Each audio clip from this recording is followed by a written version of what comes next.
We often hear about how and what founders should be doing to raise money from VCs. But taking money from investors shouldn't be an end in itself.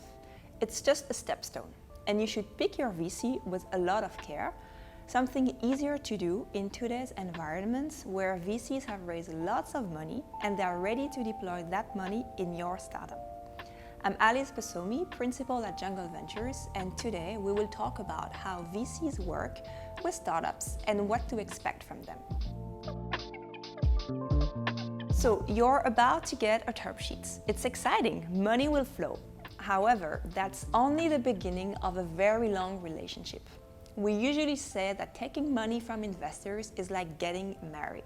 You will probably embark on a 4 or 5 year journey, if not longer. So VC implication will not be the same along that journey depending on who you pick.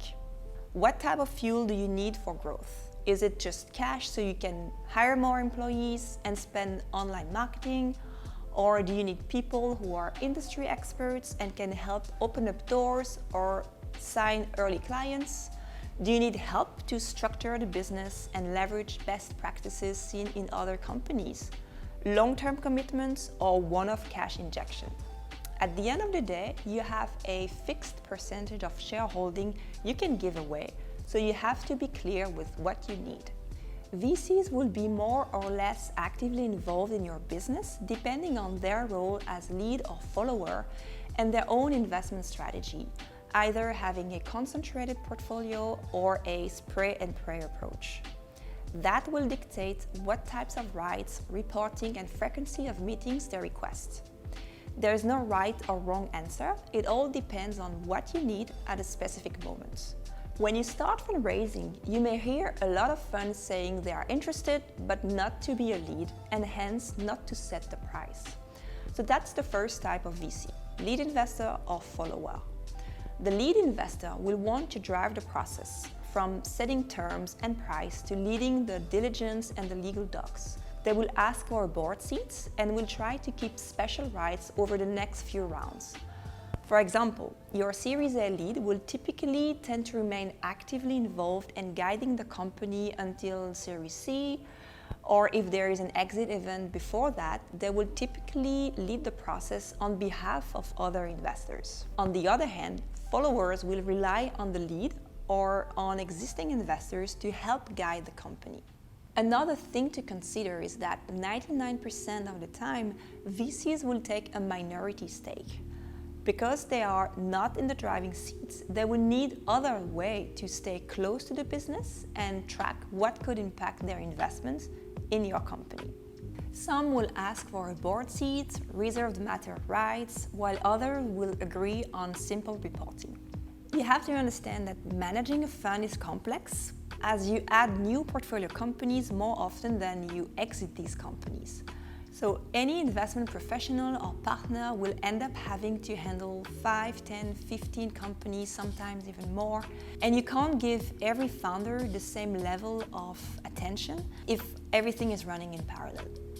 Hence, some funds will have a concentrated portfolio.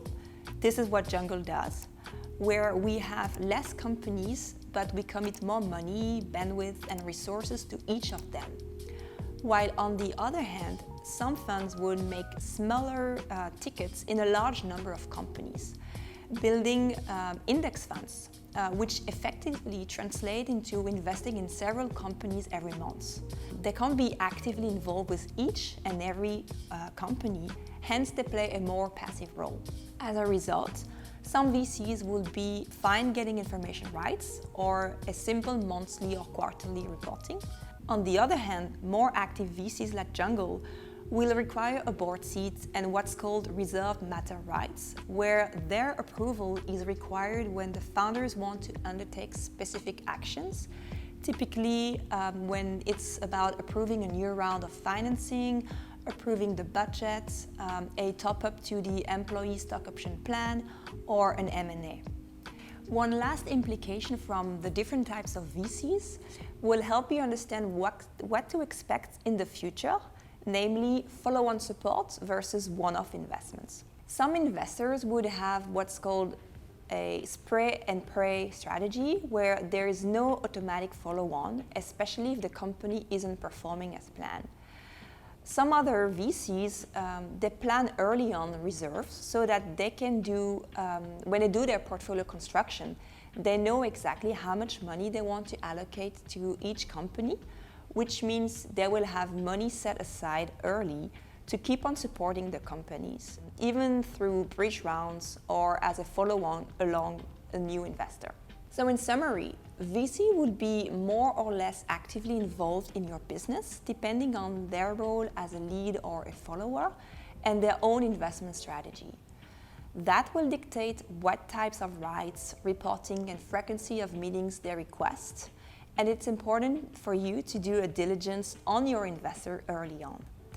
What you can do is project your cap table over time, so you can imagine how much cash you would need to build your business to, say, 50 or 100 million revenue, and hence how much dilution you are likely to take and what type of investors is preferable to you.